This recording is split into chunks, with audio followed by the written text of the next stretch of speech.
Pergunta e resposta 78. Então o pão e o vinho são realmente transformados no corpo e sangue de Cristo? Não. Do mesmo modo que a água do batismo não se transforma no sangue de Cristo, nem é a própria purificação dos pecados, mas é simplesmente um sinal e uma garantia disso da parte de Deus. Assim também o pão na Santa Ceia do Senhor se transforma no próprio corpo de Cristo, embora seja chamado de corpo de Cristo conforme a natureza e uso dos sacramentos. Pergunta e resposta 79. Por que então Cristo chama o pão de seu corpo e o cálice de seu sangue, ou de nova aliança do seu sangue? E por que Paulo fala da comunhão do corpo e do sangue de Cristo? Cristo fala dessa maneira por um motivo importante. Ele quer nos ensinar pela sua ceia que, do mesmo modo como o pão e o vinho nos sustentam a vida temporal, assim também o seu corpo crucificado e sangue derramado são o verdadeiro alimento e a verdadeira bebida de nossa alma para a vida eterna. E ainda mais, por esse sinal e garantia visíveis, ele nos quer assegurar primeiro que, pela operação do Espírito Santo, nós participamos do seu verdadeiro corpo e sangue, tão certo como recebemos com a nossa boca esses santos sinais em memória dele. Segundo, que todo o seu sofrimento e obediência são nossos, tão certo como se nós mesmos tivéssemos sofrido e pago por nossos pecados. Vamos ler aqui também o texto bíblico de hoje, Mateus 26.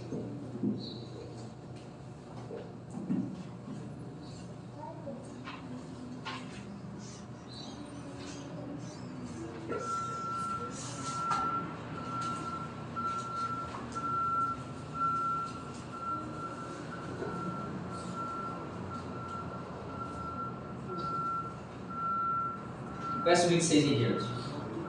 Mateus 26, 26.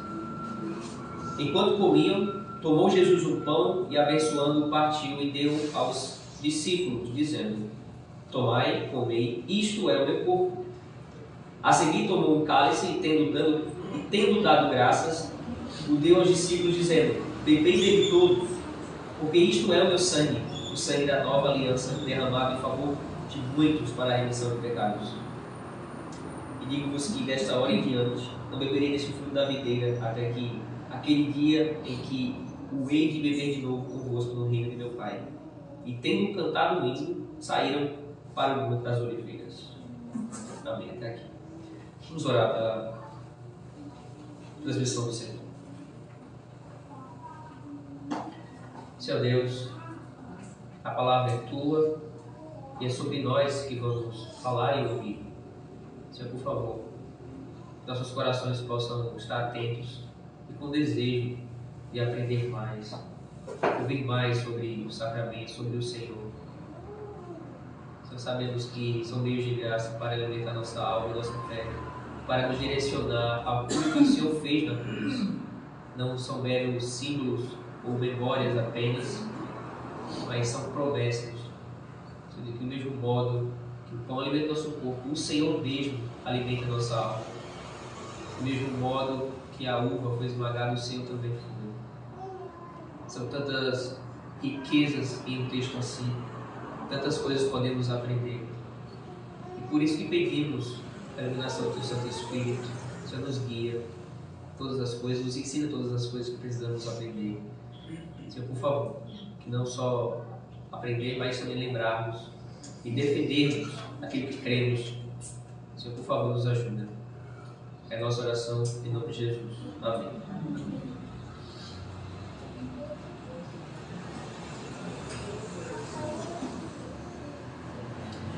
Amada congregação do nosso Senhor Jesus Cristo, estamos tratando hoje de um assunto muito profundo. É um assunto tão profundo que o Catecismo passa muito tempo explicando os detalhes sobre como é a Santa Ceia. Domingo 29, o Catecismo até vai repetir várias coisas que já foram ensinadas no domingo 28, domingo passado. Na semana que vem ainda continuará ensinando sobre a Santa Ceia no domingo 30. Tudo isso mostra que a igreja acha o assunto da Santa Ceia um assunto bem complicado. É um assunto que precisa de muita explicação, tem muitos pensamentos, tem muitas práticas erradas com respeito ao significado, à administração da Santa Ceia. No domingo 28, o Catecismo afirma contra os anabatistas, que hoje muito está na igreja evangélicas, que a Santa Ceia é apenas um momento real de comunhão, um momento apenas de memória, e não real de comunhão com o Senhor Jesus Cristo. Mas Cristo realmente se comunica aos crentes no sacramento, e é isso que vamos ouvir aqui. O Catecismo até cita textos bíblicos que falam sobre os elementos da ceia, dizendo que comer o pão e tomar o vinho realmente estão tendo comunhão com o corpo e com o sangue de Cristo. Jesus está presente na Santa Ceia, Ele está comunicando graça através dos elementos para todos aqueles que ceiam com verdadeira fé. Então aqui não se trata apenas de um mero símbolo ou apenas de memória, ou o outro erro que vamos ver também na Igreja Católica Romana, onde Cristo se transforma no próprio pão. Não é isso. No domingo 29, o Catecismo afirma contra os católicos romanos também, que apesar da linguagem muito sacramental, e eles inclusive até citam textos bíblicos falando que comer do pão e tomar do vinho de fato é, porque o próprio Cristo falou: isto é o meu corpo, isto é o meu sangue. Então, vamos também falar sobre isso.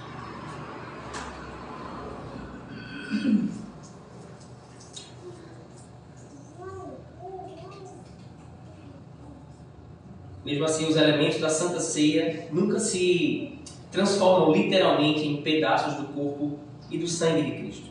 É a doutrina da transubstanciação. Então, transforma, ou também o erro dos luteranos da consubstanciação. É um termo difícil até de falar mesmo, e ainda mais de aprender. Agora, para que nós entendamos tudo isso, às vezes é um pouco difícil de entender. Nós não somos todos teólogos, nem todos oficiais. Algumas pessoas diriam, já que é um assunto difícil de tratar, já que existem vertentes e divergências sobre isso, então não deve ser tão importante assim, devemos colocar isso para o lado.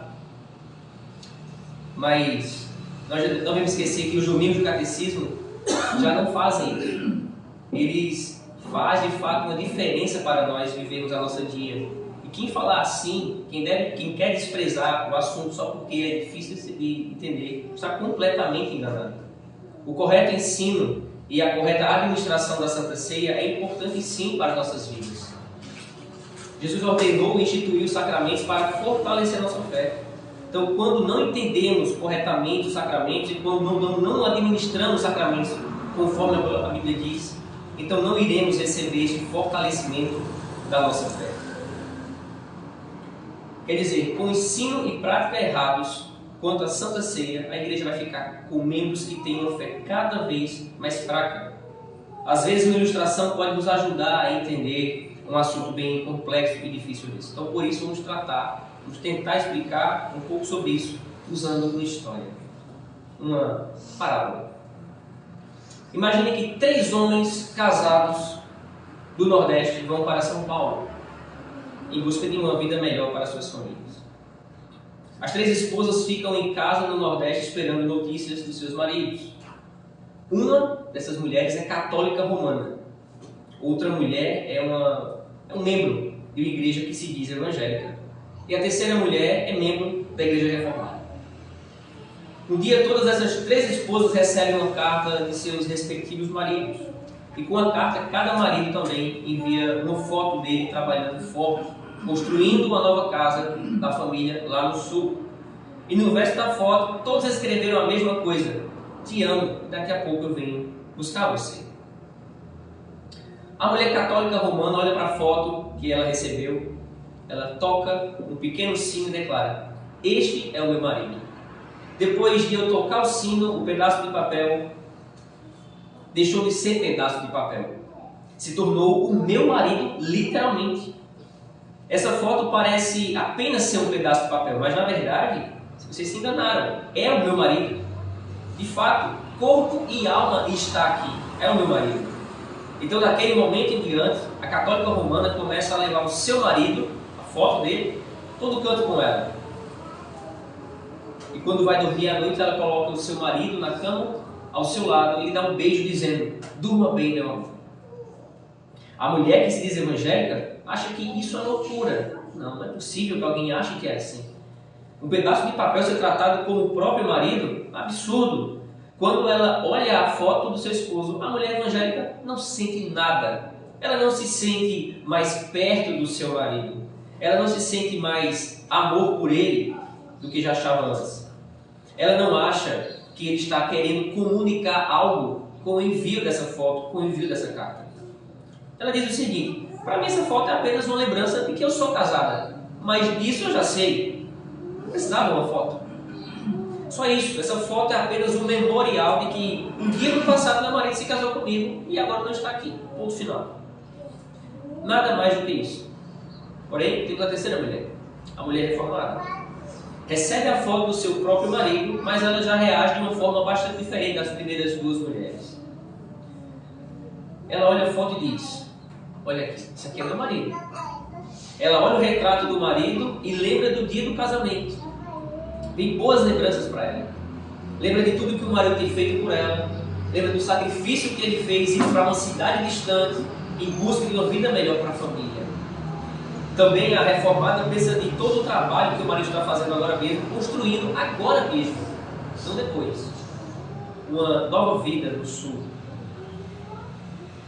Ela pensa sobre o grande esforço dele. E mais, ela olha para aquela foto e também fica cheia de amor. Às vezes ela está se sentindo cansada por causa da luta do dia a dia, sem marido em casa. Naqueles momentos ela vai pegar a foto do marido, ela vai lembrar do que ele está fazendo. Porque ele está distante por enquanto, mas com propósito. Dar uma vida melhor à família. Olhar alguns momentos para a foto fortalece a esposa, dá esperança. E faz crescer também a saudade e a ansiedade. Ela tem de voltar para o marido. Você que tem mais conhecimento no catecismo e da doutrina bíblica sobre os sacramentos e diferentes tipos e formas de realizar sacramentos, diversos entendimentos, vai reconhecer que nas ilustrações aqui estão presentes as três formas, pelo menos, comuns de se tratar sobre os sacramentos. Cada um aplicando os princípios das suas próprias igrejas quanto à Santa Ceia. Cada mulher recebe do seu respectivo marido um sinal de seu amor e fidelidade. Esse sinal é uma foto com a inscrição, é um símbolo, não é em si ele, mas mostra algo, aponta para algo. A católica romana confunde o sinal e realidade. Ela pega a foto e trata como se fosse o próprio marido. E com certeza isso é um erro grosseiro. Quanto mais é um erro grosseiro quando a Igreja Católica Romana comete o mesmo engano, confundindo o sinal e selo do sacramento da Santa Ceia com a realidade que é Cristo. A mulher beijou a foto convencida que estava beijando literalmente o seu marido. A Igreja de Roma se curva perante o sinal de pão, pensando que está literalmente adorando o Senhor Jesus Cristo. É por isso aquela reverência toda. Uma mulher confundir uma foto com seu marido é provavelmente um problema psicológico. Uma igreja confundir um pedaço de pão por Jesus Cristo, o Filho de Deus, é uma blasfêmia, é uma idolatria. Agora também temos a mulher evangélica, que, entre aspas, nunca cometerá esse erro. A católica romana dá um significado exagerado à foto. Já a evangélica acha que não tem significado nenhum. Uma mulher deve ser muito fria e sem amor se consegue olhar a foto do seu marido ausente e não sentir nada em seu coração. Para ela não importa ver a foto ou não. Tendo a foto ou não, não muda nada. É apenas uma lembrança de que ela é casada. E ela já sabe disso. Quando a mulher evangélica se sentir solitária ou triste, ela não vai pegar a foto e olhar. Ela acha que isso não vai mudar nada.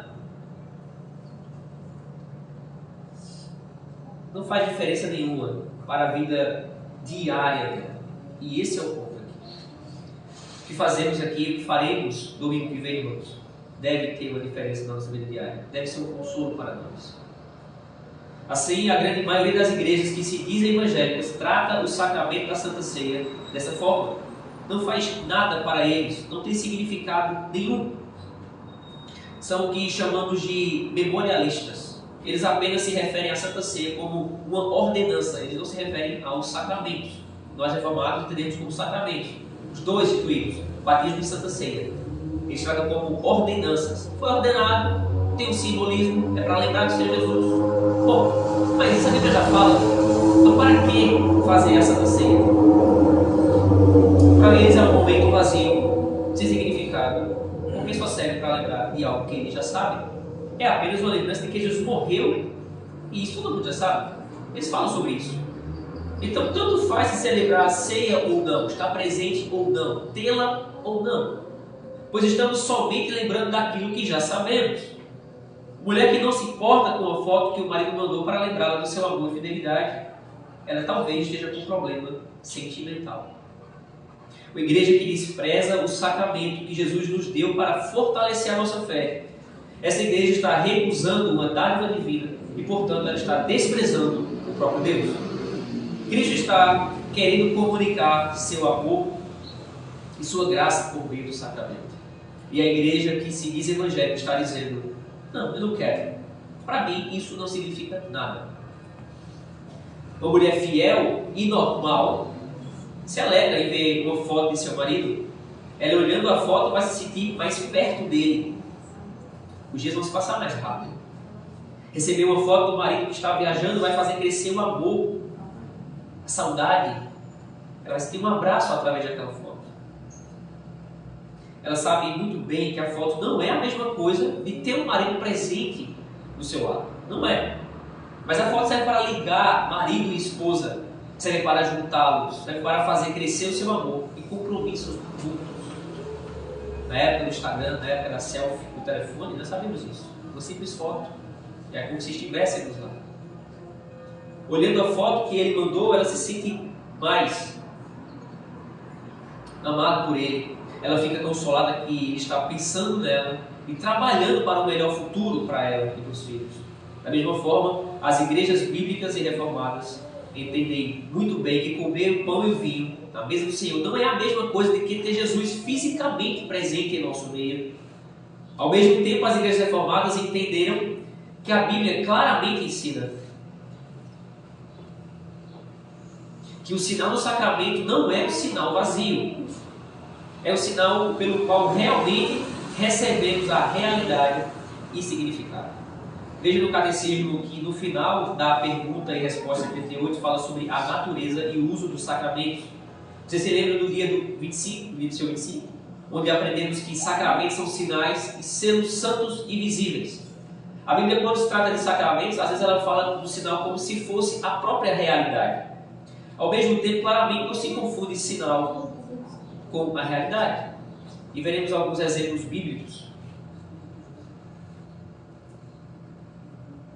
Em Gênesis 17, Deus está instruindo Abraão a respeito da aliança.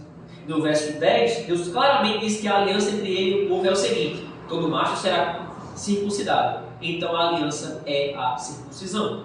E no verso 11, porém, Deus claramente diz que a circuncisão é por sinal de aliança entre ele e o seu povo. Claro que a aliança entre Deus e o seu povo é algo espiritual em primeiro lugar, não algo físico. É um relacionamento de compromisso e amor, de fé a Deus. A circuncisão sozinha, pura e simplesmente, não faz nenhuma aliança com Deus. Abraão já estava em aliança com Deus pela fé no capítulo 15 de Gênesis. Já estava unido a Deus antes mesmo da circuncisão. A circuncisão só vem surgir no capítulo 17 de Gênesis. Mas ao mesmo tempo, quando Deus institui a circuncisão, é um sinal tão forte que Deus diz que a circuncisão e a aliança é a mesma coisa.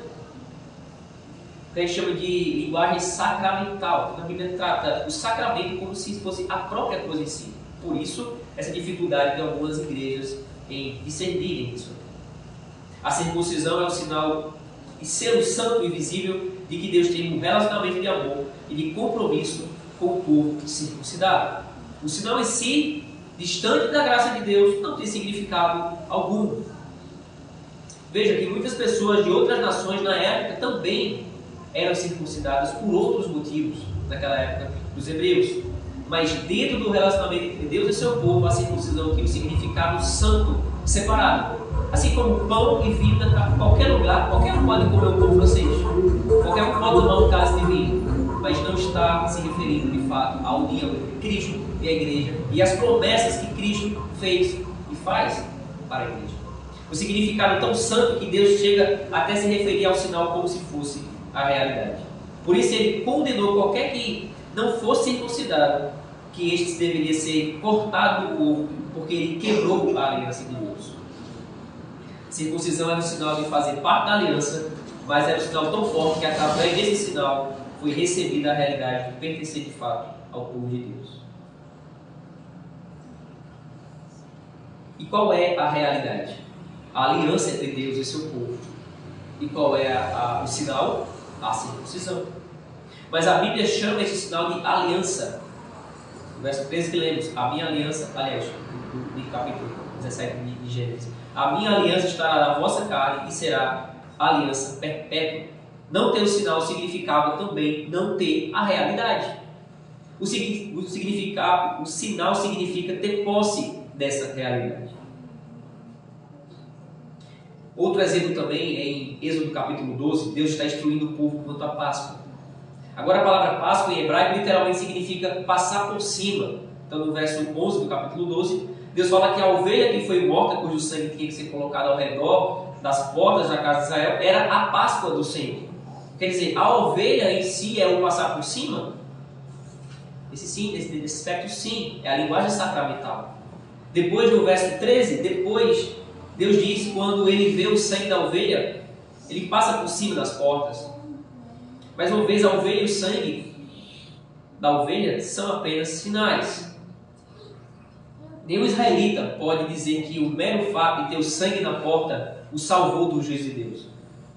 Não, o que poupou o juízo de Deus foi o fato de que Deus passou por cima da casa dos israelitas com a promessa que ele fez que de fato iria passar por cima. Não entrou para matar. Mesmo assim, a Bíblia faz uma ligação tão estreita entre o sinal e a coisa significada que chega a se referir, mais uma vez, o sinal como se fosse a própria realidade. Qual é a realidade, irmãos? Deus vai passar por cima, não vai matar ninguém. E qual é o sinal? A ovelha. Especificamente o sangue da ovelha nas portas. Então, ter o sinal também significa ter a realidade. Essa natureza e este uso dos sacramentos continuam igual no Novo Testamento. Quando Jesus instituiu a ceia, ele disse: isto é o meu corpo, isto é o meu sangue. Agora, o corpo e o sangue de Jesus com certeza não estavam lá no pão e no vinho, porque Jesus estava vivo ainda. Isso é um problema que alguns romanistas e luteranos têm que resolver. Se isto de fato é o corpo de Cristo, como poderia ser se ainda ele estava vivo, ainda ele estava sentado ao lado deles? O que eles não entendem é justamente a linguagem sacramental. Eles estavam comendo o pão e tomando o vinho. Eles não estavam tirando pedaços do corpo de Jesus para comer, nem tomando o sangue dele. Mas Jesus estava ensinando aos seus discípulos o seguinte: comendo e bebendo desse sacramento, deste sinal, e santo e selo visível, você está se alimentando do meu corpo e do sangue. Quer dizer que vocês estão se alimentando de Cristo. Qual é a realidade? Cristo alimenta a sua igreja espiritualmente. Qual é o sinal? Cristo nos dá o pão e o vinho. Para finalizarmos, irmãos,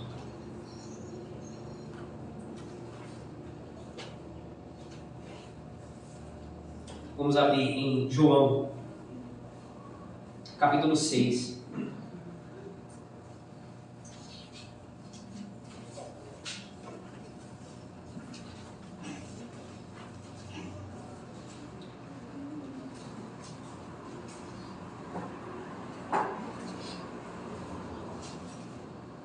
Versos 53 ao 57. E assim encerraremos essa pregação, lembrando das promessas de Cristo feitas a nós. Não somente feitas àqueles que ouviram aquilo ali, mas a nós. E vamos lembrar disso semana que vem, na próxima ceia. João 6, 53. Adiante. Respondeu Jesus: em verdade vos digo, que se não comerdes a carne do Filho do Homem, e não bebeis o sangue, não tendes vidas em vós mesmos. Quem comer a minha carne e beber o meu sangue, tem a vida eterna, e eu o ressuscitarei no último dia. Pois a minha carne é verdadeira comida e o meu sangue é verdadeira bebida. Quem comer a minha carne e beber do meu sangue permanece em mim e eu nele. Assim como o Pai que vive me enviou, e igualmente eu vivo pelo Pai, também quem de mim se alimenta, por mim viverá. Amém. Amém. Vamos orar.